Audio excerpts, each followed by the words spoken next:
Grabe guys, yung motor, umanda na ngayon. Yan. Ito pala yung problema for 35 years. 35 years, 33 to 35 years yata yung CDI niya yung pumalya. Ngayon lang. Yan na, maayos na. Ito lang sa Skygo. Skygo na motor? Oo.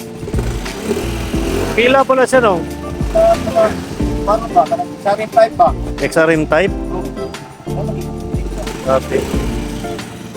Dito pala ako San Carlos ngayon. Ito yung trusted na namin. Kung may issue tong Honda na to. So yan. May problema. This one. Thank you, thank you. Mga pre, ayos na ulit. Ito yung problema. Again, yung CDI niya. For I think 35 years yata na to.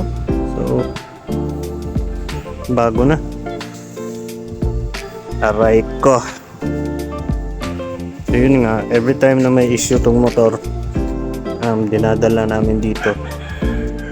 San Carlos City, Don Juan Subdivision dito kay Manong Berengke. Berengke yung last name niya. So, motor mechanic and electrician din sa mga motor. Dito talaga to dinadala basta merong problema. And then ngayon, it proves na ayos talaga. Actually, pang-lima ko na itong balik sa kanya. So yun, baka may sira yung mga motor nyo guys. CDI or something. Punta lang kayo dito kay Manong Berengke. So Don Juan Subdivision siya. I think 3rd Street yata. 3rd Street, oo. Tanong lang kayo, kilala naman to. So kaya si Manong.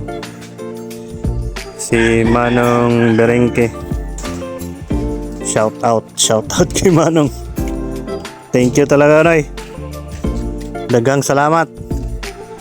Yun. Simple lang, no? Thank you.